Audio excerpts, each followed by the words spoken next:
teman-teman, selamat datang di Tahu Isi, podcast GK Epic. Yang belum tahu dikasih tahu, yang sudah tahu diisi. Nah, hari ini saya ditemani oleh Ko Abadi dan Ko Surya. Shalom. Shalom. Kita akan membahas satu tema, topik atau ngomongin satu bahasan lah ya kira-kira. Nah, mungkin bisa dijelaskan nggak secara singkat kira-kira supaya kita ada gambaran apa sih sebenarnya itu Injil? Oke. Injil satu kata tetapi dari bahasa Yunaninya itu terdiri dari dua kata. Euangelion. Eu itu good, baik. Angelion itu adalah message gitu loh, kabar baik. Kabar baik. Nah, di dalam Alkitab terutama di Injil selalu dituliskan tentang Injil Tuhan Yesus Kristus. Injil Tuhan Yesus Kristus bisa berarti dua. Injil atau Gospel from Jesus Christ, di mana sumber daripada Injil itu adalah Tuhan Yesus. Dan yang kedua, the Gospel of Jesus Christ itu bisa berarti the Gospel about Jesus Christ. Jadi kabar baik atau Injil tentang Tuhan Yesus. Kita menerima Injil dari mana? Tentu dari Tuhan. Tentang siapa? Tentang Tuhan Yesus. Nah, kita memberitakan bahwasanya kita hidup di dalam realita ini, kita sangat membutuhkan Injil. Karena apa? Karena kita berada di situasi di mana kita berada di dalam kabar yang buruk atau realitas yang buruk. Ya, kalau kita melihat surat Paulus yang dia tuliskan kepada jemaat di Roma 3 ayat 23, semua orang telah berbuat dosa dan telah kehilangan kemuliaan Allah.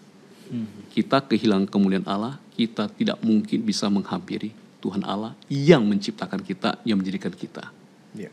Padahal desainnya Tuhan awal adalah apa? Kita itu komunion, kita itu bersekutu ya dengan Tuhan Allah. Dan itu sebenarnya yang menjadi desainnya Tuhan Allah, kita dekat, kita komunion, kita dicipta Tuhan pencipta.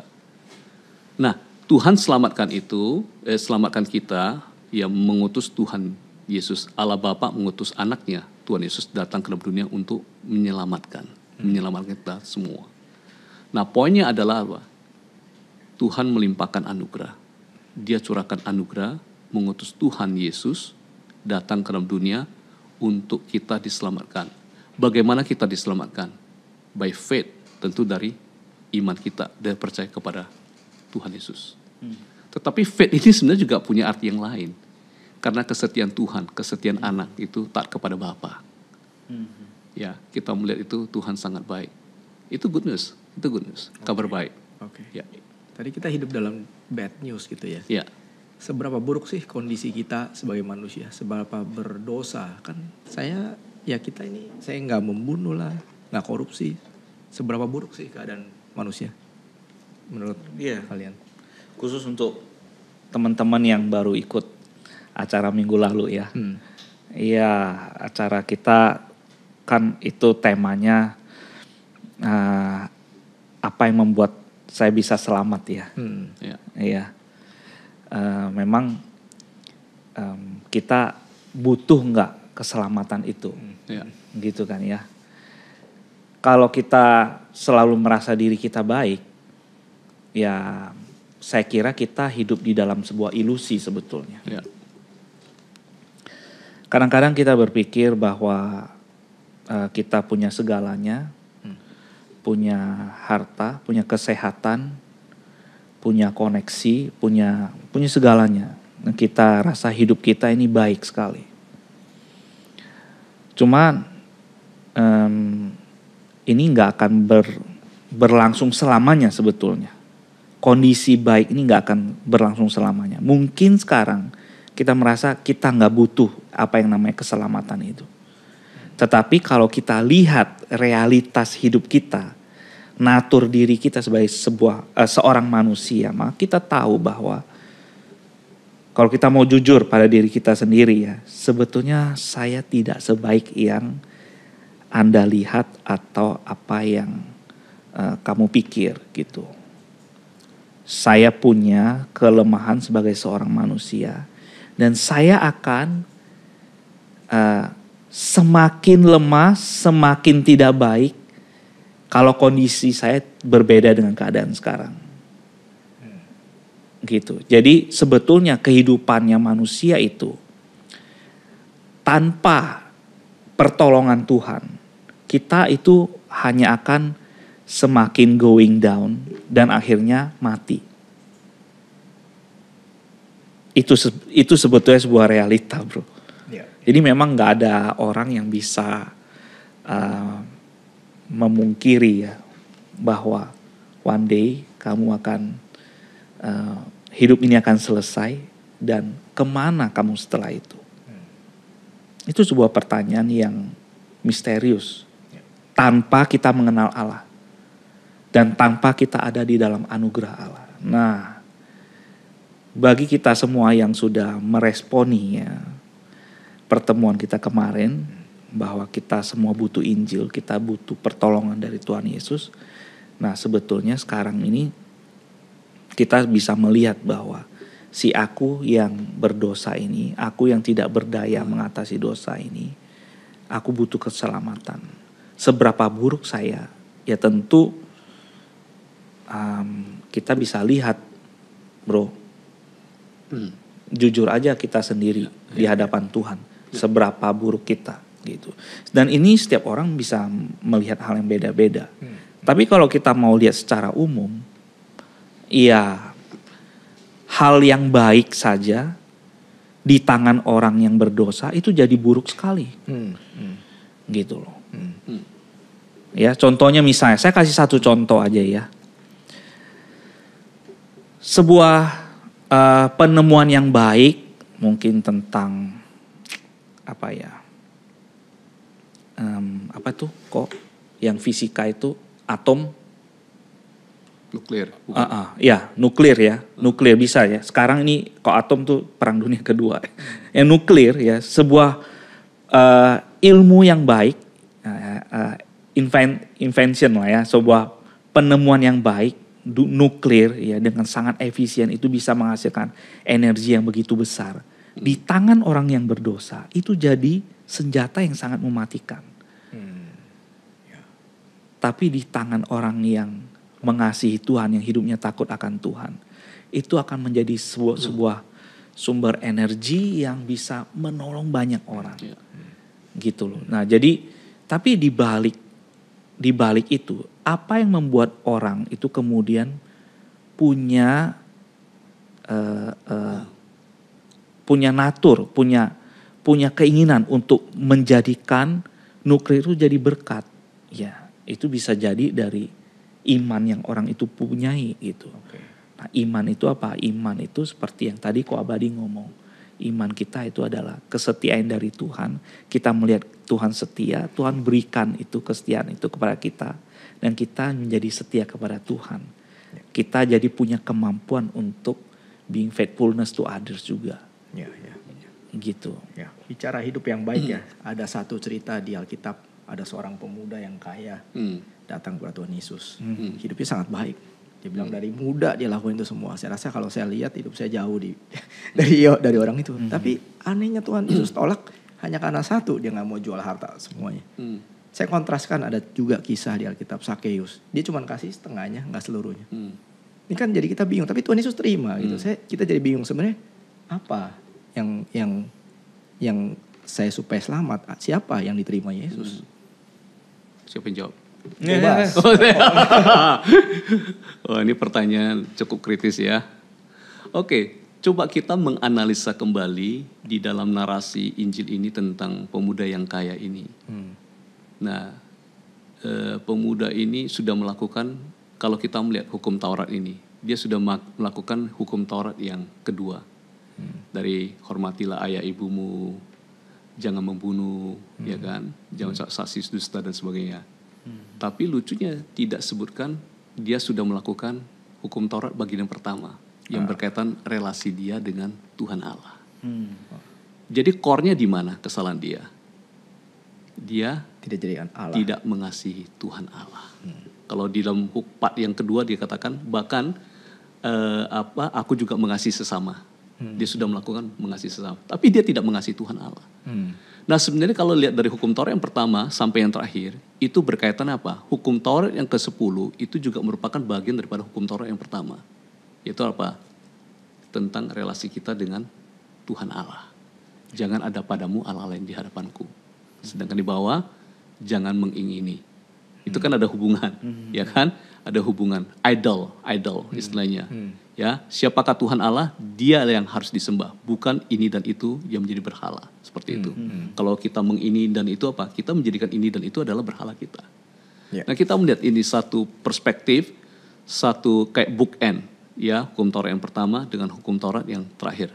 Nah, ini orang pemuda kaya ini melakukan hukum Taurat bagian yang kedua. Dia tidak melakukan part yang pertama ini. Jadi dia tidak mengasihi Tuhan Allah.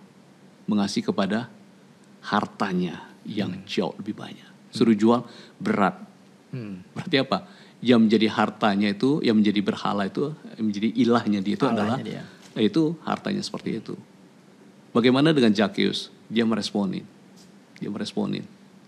Dia jual, tapi dia mau terima Tuhan Yesus. Seperti itu. Kita melihat di sini. Ya, kadang-kadang secara visual kita melihat apa yang terjadi. Tapi kalau kita menganalisis lebih dalam ini adalah apa? Core-nya adalah mengasihi Tuhan Allah, mengasihi sesama itu ada dua hal yang tidak dapat dipisahkan. Kalau kita mengatakan mengasihi sesama tapi enggak mengasihi Tuhan, itu bohong. Itu seperti itu. Ya, kembali ke tadi pemberitaan Injil. Kalau kita mengasihi Tuhan Allah, kita harus juga mengasihi perintahnya untuk kita memberitakan Injil kepada orang lain. Seperti itu. Ya, itu. Nah, kembali kepada yang pertanyaan Brother Andi itu, saya melihat mengenai hal yang baik tentang diri kita atau apa, kita nggak bisa menilai. Kenapa? Istilahnya kita sama-sama udah jatuh dalam dosa, kita nggak punya penilaian itu. Ya, kita sama-sama udah ini, istilah kita sama-sama udah buta gitu loh. Yang bisa menuntun kita, yang bisa memberikan itu semua itu adalah apa? Dia yang ada di sana. Siapa? Tuhan. Dari mana kita tahu bahwa kita ini sebenarnya tidak baik. Kondisi kita ini jelek, kondisi kita ini buruk itu. Yang bisa kasih tahu adalah Alkitab, Tuhan. Itu yang memberitahukan pada kita firman Tuhan.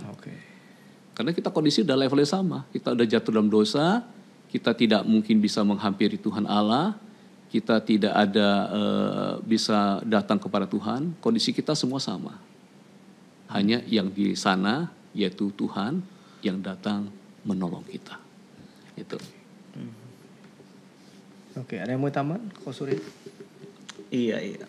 Saya kira yang lebih ini ya, setelah kita tahu ya sebetulnya apa itu Injil dan bagaimana keadaan kita sebagai manusia. Sebesar kita tahu kebobrokan diri kita, maka semakin besar kita merasakan anugerah Tuhan itu ada di dalam diri kita. Pengorbanannya dan pengampunannya yang Tuhan sediakan di dalam Yesus Kristus itu begitu besar dalam diri kita. Memang kemudian yang jadi pertanyaan adalah memang apakah kita semua sudah merasakan itu? Pengorbanan yang besar itu dan pengampunan dari Tuhan Yesus yang begitu besar itu dalam diri kita. Nah, itu memang kemudian mempengaruhi bagaimana kita meresponi karya keselamatan yang sudah Tuhan nyatakan dalam hidup kita. Bagaimana kita meresponi. Saya kira mungkin kita perlu bahas itu sedikit ya. Iya.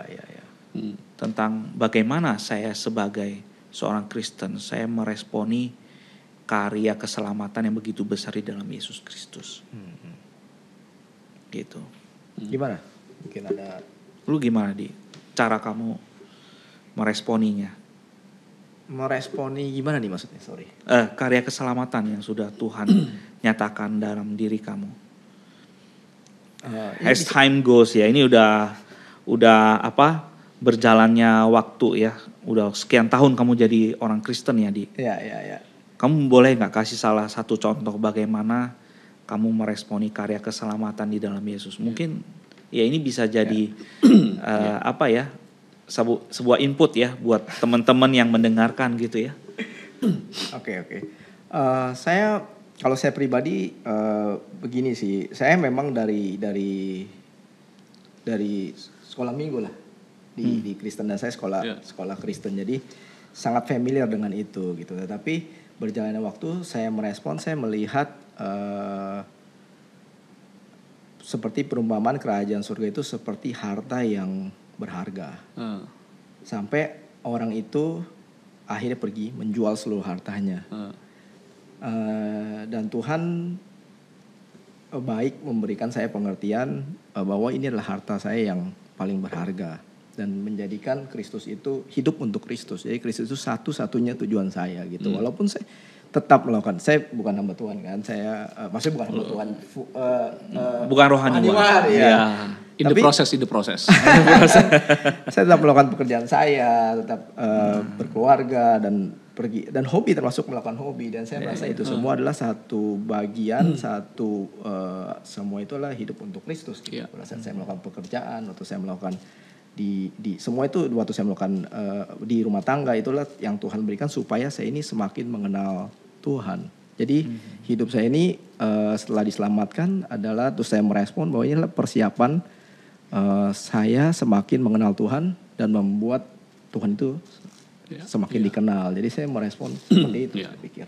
Jadi ya saya bisa diselamatkan, dan artinya bukan hanya buat saya ya, bukan hanya urusan masuk surga, tetapi di kehidupan yang di bumi ini sekarang ini saya bisa berelasi secara real gitu kan, bisa menikmati Tuhan secara real dalam kehidupan sehari-hari, sehingga tujuan dan agenda hidup saya itu diubah gitu loh. Bukan lagi untuk diri saya, tapi Kristus gitu. Semoga ini nanti nggak usah ditayangkan, saya takut ini salah. No, it's good. Ini pelajaran sekali loh. It's good Di. Ini bagus. Maksudnya gini, kamu punya kesadaran bahwa sekarang Kristus itu sudah menjadi inspirasi kamu di dalam kamu doing your business, kamu having your hobbies gitu. Ya. Tadi saya menangkap itu Di.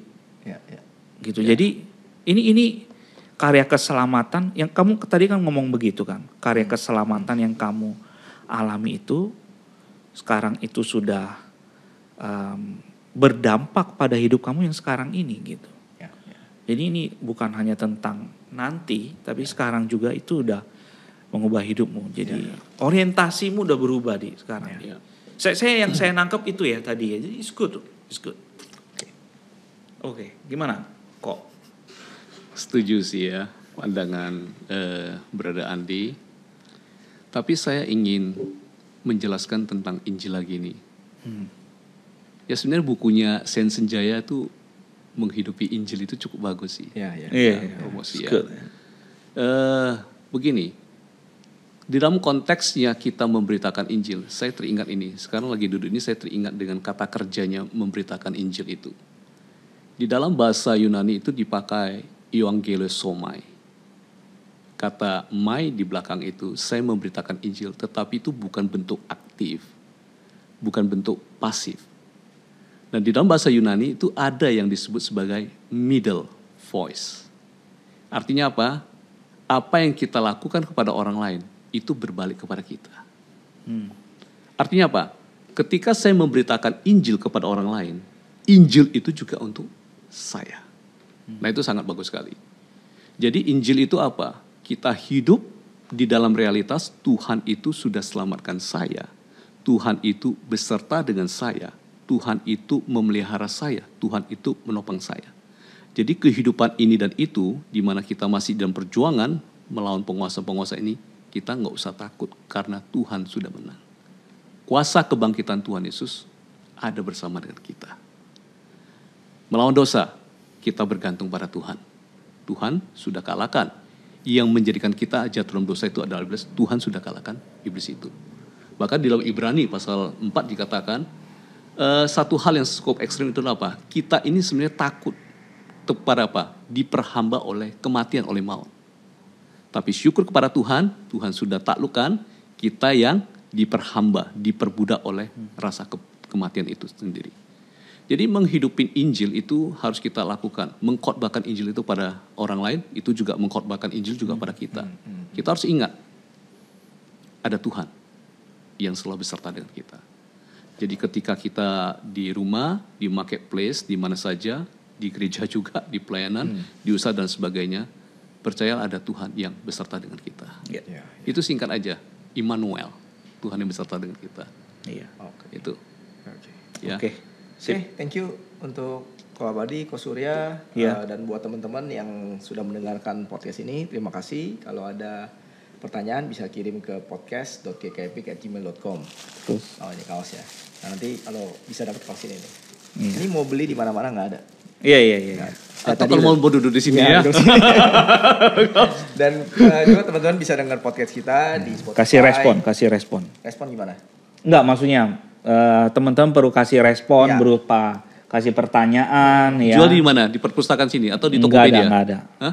Enggak ada. Ini memang rare, khusus. barang langka ini. Oh. Khusus diberikan kepada teman-teman yang mau memberikan respon. Tapi kita selektif ya. Ya, Jadi enggak semua ya. Iya, iya. Tentu Selama pertanyaan-pertanyaan persediaan ini. terbatas maksudnya. Ya, selama terbatas dan selektif lah ya. Kalau Oke? saya respon, saya dapat lagi nanti satu. Gitu ya? Dapat lagi satu Oh, boleh. iya. Tapi pakai email yang berbeda, jangan pakai email langsung, cuma kita nggak tahu, kita kirim aja.